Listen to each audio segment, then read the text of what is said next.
Chapter 13, Do Not Pass Go. Okay, so I was wrong. They weren't laughed off stage and nobody threw food at them. The Heavenly Hatchers were a big hit. So what? That doesn't change my mind about them. By the end of the day, Sheila and the Natural Beauties were getting along like they'd known each other all their lives. Sheila could even tell them apart. It's easy, she claimed on the way home from school. That is, if you're a person who notices details, which obviously you aren't, Peter. Sheila invited them to stay overnight at her apartment. Since Libby's gone away to school, I have a big room all to myself.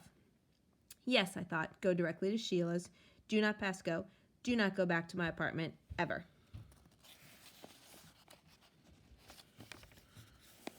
The Natural Beauties begged and pleaded, but Cousin Howie wouldn't go for it. You know how we feel about sleepovers. You don't want to expose yourself to bad influences, do you? I looked around at the row of sleeping bags in our living room and said, Isn't this a sleepover? No, Peter, my boy, Cousin Howie said. This is a family reunion. But Eudora said, You know, Howie, maybe it's not a bad idea to give our girls just an itsy-bitsy taste of freedom. Spider, Tootsie asked, thinking Eudora was going to sing Itsy-Bitsy Spider with her. Cousin Howie looked at Eudora as if she'd suggested something totally shocking. What are you saying, sweetheart? I'm saying the sleepover would take place right in this building, just 2 floors away. But what do we know about this Tubman family? Howie asked.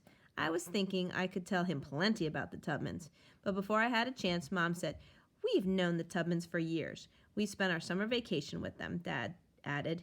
Shared a house in Maine for 3 weeks. My mother is married to Buzz Tubman's father, Mom said. You can't get much closer than that. The Natural Beauties held their breath. I saw their fingers crossed behind their backs. What about their morals? Howie asked. What about their values? Mom said, morals. Dad said, values. When Mom and Dad looked at each other, I jumped in. Excuse me, but I happen to know that Sheila thinks a lot about stuff like that. I didn't add that she thinks my brother has no values. And, Fudge stretched out the word until he was sure he had everyone's attention, I know he wouldn't be able to keep his mouth shut much longer. I might even marry Sheila, he told the Howies. Last summer we played husband and wife. Played husband and wife, Howie said. It was an innocent game, Mom said, trying to reassure Cousin Howie. We didn't even sleep in the same bed, Fudge said. Sleep in the same bed, Eudora said. Neither did Grandma and Bud Sr., Fudge added. Not until they got married. Now they play kissy face all the time. Kissy face, the Natural Beauty shrieked with laughter. Minnie licked Tootsie's arm. She petted his head the way she pets Turtle. Finally, Howie and Eudora agreed to go down to meet Sheila's family. They returned half an hour later with Sheila and announced to Mom and Dad they decided to let the Natural Beauties have a sleepover. Sheila and the Natural Beauties hugged, then jumped up and down to celebrate the good news. I felt like jumping up and down too. I'm still not entirely comfortable with the idea, Cousin Howie told the Natural Beauties as they rolled up their sleeping bags and threw a few things into their backpacks. They'll be fine, Howie, Dad said. If you don't mind, Tubby, I'll handle this myself. Dad raised his eyebrows, but didn't say anything else. Okay, Cousin Howie said. His bulky frame blocked the door, so the Natural Beauties couldn't escape. First, I need some assurances from you. The Natural Beauties eyed each other. Number 1, Cousin Howie said. No pop music. I almost laughed. But the Natural Beauties nodded and repeated, no pop music. Number 2, Howie said. None of those fashion magazines with advice to the lovelorn. The Natural Beauties nodded again. Number 3, no TV. What do you mean by no TV, Mr. Hatcher? Sheila asked Cousin Howie. I mean no TV, Howie said. Except Sesame Street, Eudora added, smiling sweetly. Sesame Street is okay, don't you think, Howie? Tootsie watches Sesame Street, Fudge said. We've all watched Sesame Street, Sheila said. I don't approve of TV, period, Howie said. It turns thinkers into vegetables. What kind of vegetables? Fudge asked. I like carrots and corn. Never mind, Cousin Howie said. Richie Potter likes broccoli, Fudge told him. I said never mind, Howie told him. What about books? Sheila asked. Books are okay, right? None of those series books, Howie told her. What about friends? Fudge said.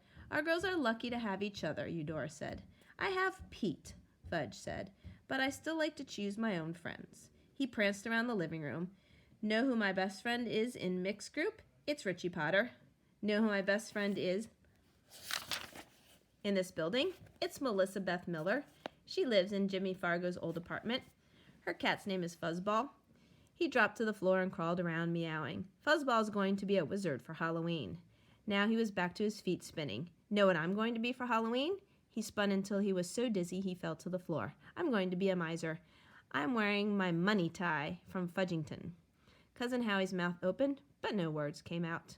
Minnie cried when the natural beauties left, until Mom promised him a sleepover too. Where's he going? Fudge asked. To your room, Mom said, as Minnie dragged his sleeping bag down the hall. Fudge took Mom's hand and led her into the kitchen. I don't want Minnie in my room. He's our guest, Fudge, Mom said. He looks up to you. So sleeping in your room will be a treat for him. He might lick my arm in the middle of the night. Cousin Eudora says licking is Minnie's way of kissing. It means he really likes you. I don't want him to lick me. You can keep your arms inside your blanket. Suppose I forget. Once he's asleep, you'll be safe. Suppose he doesn't go to sleep. I guarantee he'll go to sleep, Mom said. I still don't like it, Fudge told her. Why can't he have a sleepover with Pete instead? Oh, no, I said. I stay up way too late for him. Besides, Turtle might bark all night. Mom settled it. Minnie's going to sleep on the floor in your room, Fudge. Okay, Fudge said. Then I'll sleep on the floor in Pete's room. No way, I told him. Then I went into my room, locked the door, and lay down on the bed with the Dave Barry book I borrowed from Grandma. She says he's always good for a laugh, and a good laugh was exactly what I needed. With the natural beauties on the way, Minnie started talking for himself. His voice was such a surprise. I looked around to see if maybe Fudge was talking for him, the way he had for Uncle Feather. But no, it was Minnie himself, standing on Fudge's stepstool, peering into Uncle Feather's cage. Nice bird, he said. His name is Uncle Feather, Fudge told Minnie. Nice bird, Minnie said again. Call him Uncle Feather, Fudge said. That's his name. You're Uncle Feather, Minnie said, pointing at Fudge. No, I'm Fudge. No, I'm Fudge, Minnie said. No, you're not, Fudge told him. You're Farley, but we call you Minnie. No, he's Farley, Minnie said, pointing at me. No, he's Pete, Fudge said. Who's Pete? Minnie asked. I give up, Fudge shouted in frustration. No, I give up, Minnie said, laughing. You're a turkey brain, Fudge shouted at him. Gobble, gobble, Tootsie said as she toddled past Fudge's room. It rained all weekend. Not that the Howies minded, because by Saturday morning, they were hooked on TV. I'm not sure how it happened. It could be that on Friday night, when Dad checked the Weather Channel, Eudora was intrigued. Why, look at that, Howie. Isn't that fascinating? You can follow the weather all over the country. They even showed the Hawaiian Islands. For the next 2 hours, she and Howie watched the Weather Channel. Then Howie got hold of the remote control, and that was it. Talk about turning into vegetables. It was amazing. For all I know, they pulled an all-nighter. I got out once to pee and could still see the flickering lights coming from the living room. I think they were watching reruns of I Love Lucy. They were laughing their heads off as if they'd never seen anything like it. I realized then they probably hadn't. Mom had to go to work on Saturday morning, and Dad had his usual list of errands. But because of the heavy rain, we didn't want to take Fudge or Tootsie with him. I knew what was coming. Peter, I won't be gone for more than an hour. I've put Tootsie in for a nap, so if you can just keep an eye on Fudge. Don't worry, Tubby, Eudora said, yawning. I'll keep an eye on the little ones. Cousin Howie was surfing the Saturday morning cartoons on the Weather Channel to CNN headline news to a rerun of an Oprah special. I went to check on Fudge. He was on the floor of his room building a Lego rocket. Minnie was back on the step stool keeping watch over Uncle Feather. Nice bird, I heard him say. As soon as Dad left, Turtle started barking at the door. That's what he does when he has to go out. I should have walked him when I first got up, but walking Turtle in the rain isn't exactly fun. I figured the Howies have 3 kids and another on the way. They could manage without me for 15 minutes. So I pulled on my rain jacket and grabbed an umbrella. The second we were in the elevator, Turtle knew it was raining out. Don't ask me how he knows, but he always does. He can smell it, I guess. He hates rain. When we reached the lobby, I had to pull him toward the door. When we got to the door, he whimpered. When I tugged on the leash, he lay down and rolled on his back, trying to get me to feel sorry for him. He'll do anything not to set foot on wet pavement. Henry watched, shaking his head. "How's the bird?" he asked. "The same. Still not talking?" "Not a word." I crouched down beside Turtle and talked to him very softly. "Look, you have to do your thing, like it or not. It's not good for you to hold it in so long." He turned his head, pretending not to hear me. Olivia Osterman offered a doggy treat. "Thanks," I said. "He could be rebelling against his name," she said. "If he had a proper name like George or Rufus." "It's the rain," I told her. Turtle sat up and ate his treat. I suppose I should have saved it for after he did his thing, as a reward. I held the umbrella over his head as I urged him outside. He cowered next to the building. "Okay, fine. You want to do it here? Go ahead. But we're not going back inside until it's done." For the longest time, he just stood there. Finally, then, he realized I wasn't going to change my mind. He did it without taking 2 steps away from the building. I scooped it into a doggy bag and threw the baggie in the trash basket.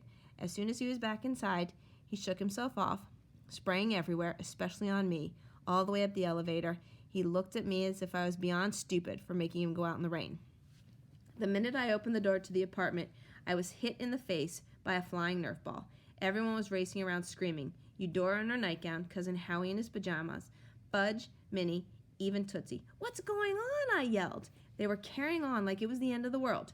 Turtle took one look and ran, probably to hide under my bed. I caught Fudge as he raced by. "Pete," he cried, "Minnie let Uncle Feather out of the cage, and Uncle Feather's going crazy. He's not supposed to have free time unless Mom and Dad are home."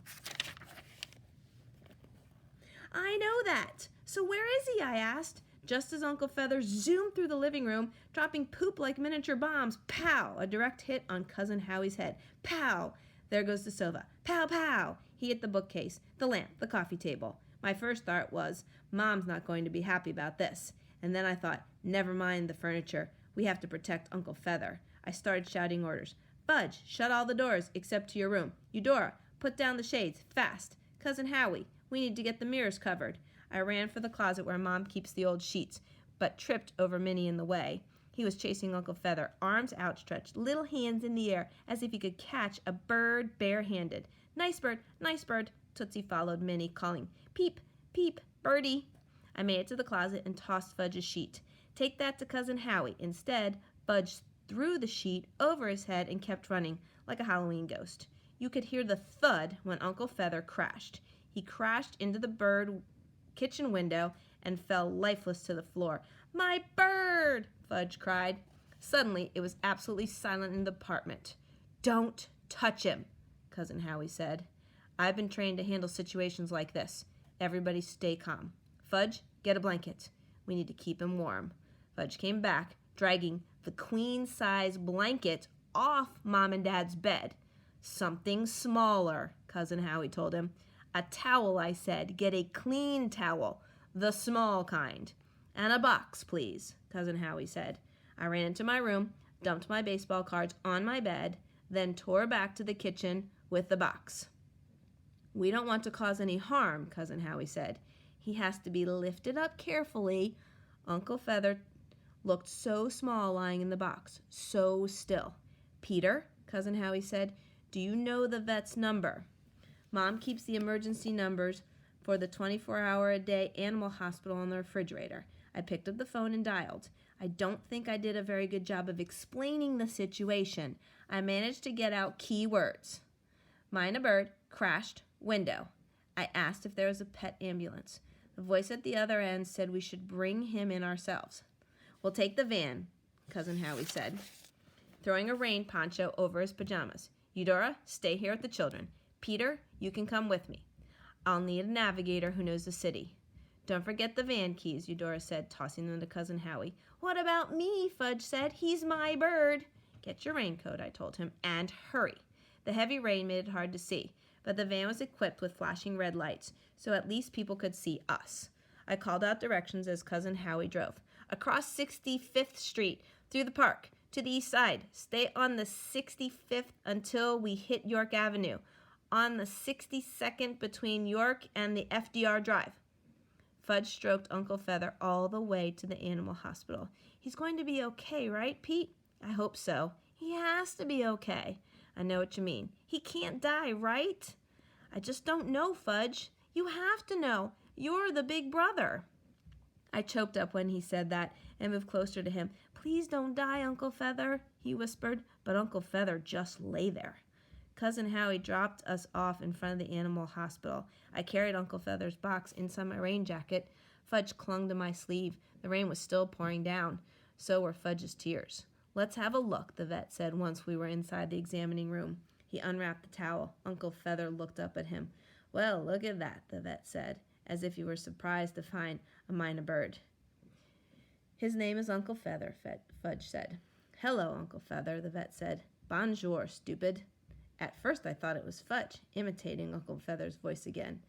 But then I heard it the second time. I was looking right at Fudge, and his lips never moved. The third time there was no doubt. Bonjour, stupid, stupid, stupid. The vet laughed and said, Bonjour to you too.